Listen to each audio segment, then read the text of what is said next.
Assalamualaikum warahmatullahi wabarakatuh.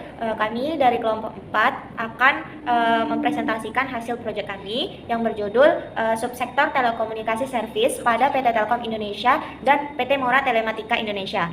Baik, di sini saya akan memperkenalkan anggota-anggota kelompok kami. Yang pertama itu ada Helen Maisari. Yang kedua ada Salsabila Hikmah, yang ketiga ada Trima Nur Hasanah, yang keempat ada Yogi Fajar Permata, yang kelima ada Nabila Novelia, saya sendiri, dan yang terakhir itu ada Muhammad Aidil Putra.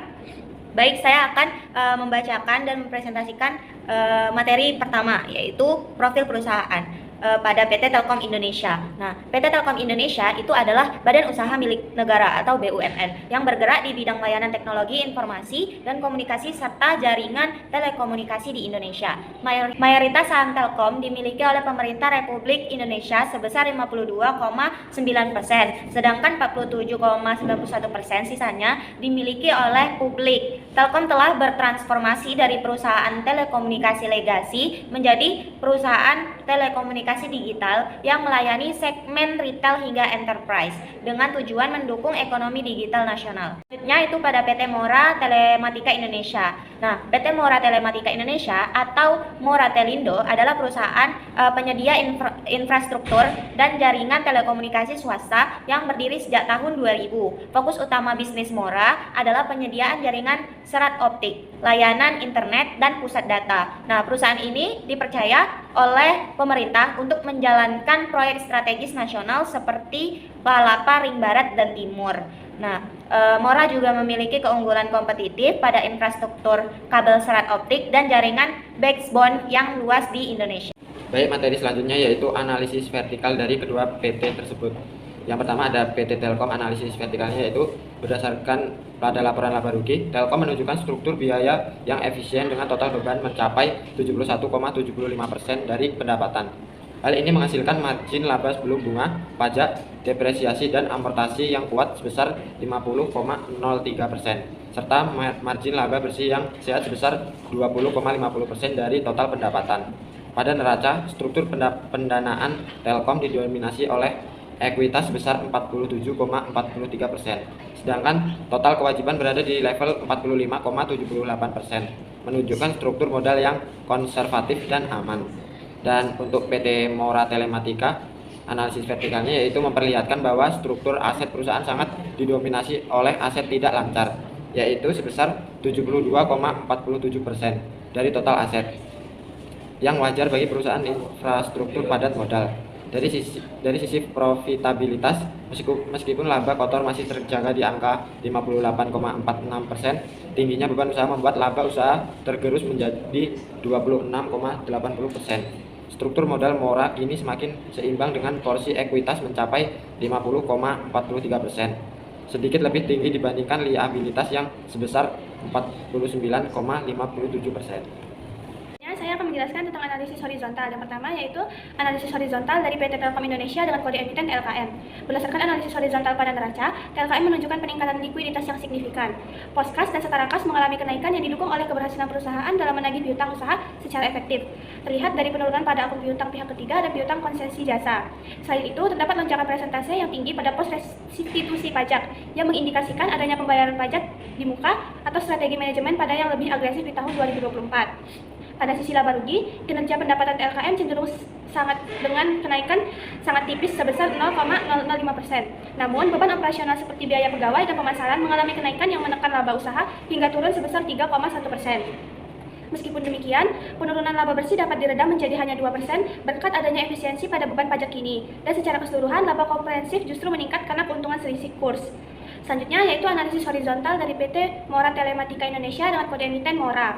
Analisis horizontal pada Mora menunjukkan fenomena yang menarik di mana kas dan setara kas melonjak drastis sebesar 60,2%, naik dari 1,13 triliun menjadi 1,81 triliun. Peningkatan kas ini terjadi seiring dengan penurunan signifikan pada piutang usaha yang mengindikasikan bahwa perusahaan sangat agresif dan sukses dalam mengubah piutang menjadi uang tunai. Di sisi aset tidak lancar, terjadi penurunan pada aset konsesi jasa, namun aset tetap dan tak berwujud mengalami kenaikan, menandakan perusahaan terus melakukan investasi infrastruktur dan software. Namun, kinerja profitabilitas Mora Profitabilitas Mora mengalami tekanan berat. Pendapatan perusahaan turun sebesar 15,7% yang diikuti oleh penurunan laba usaha sebesar 29,60%. Karena beban usaha tidak turun secepat penurunan pendapatan.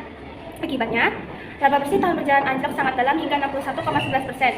Meskipun begitu, kerugian komprehensif berhasil diminimalisir secara signifikan berkat adanya lonjakan keuntungan revaluasi aset tetap yang bernilai jumbo. Materi selanjutnya yaitu analisis rasio keuangan. Ada likuiditas, solvabilitas, dan profitabilitas. Yang pertama, rasio likuiditas. Terdapat perbedaan mencolok antara kedua perusahaan. TLKM memiliki current ratio sebesar 0,821 yang berarti aset lancarnya belum cukup menutup seluruh kewajiban lancar. Kondisi yang umum di industri telekomunikasi besar karena manajemen arus kas yang ketat. Sebaliknya, Mora memiliki current ratio sebesar 1,577 menunjukkan likuiditas yang sangat kuat dan kemampuan bayar utang jangka pendek yang lebih baik dibanding TLKM.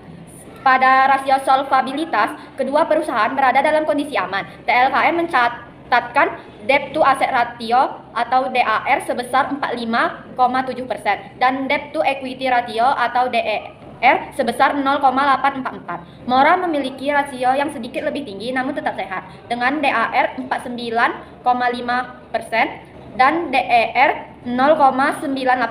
Kedua perusahaan membiayai asetnya lebih banyak menggunakan modal sendiri dibandingkan utang. Namun TLKM memiliki leverage yang sedikit lebih rendah. Selanjutnya, rasio profitabilitas menunjukkan keunggulan mutlak TLKM.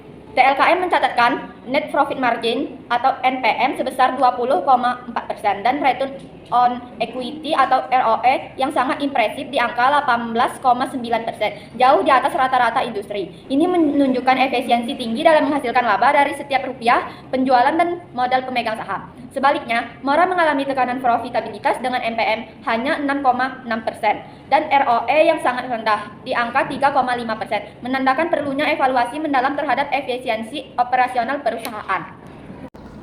Baik, selanjutnya saya akan melanjutkan materi yaitu analisis DuPont PT Telkom Indonesia atau TLKM. Analisis DuPont memecahkan ROE menjadi 3 komponen utama dengan rumus ROE net profit margin kali asset turnover dikali equity multiplier.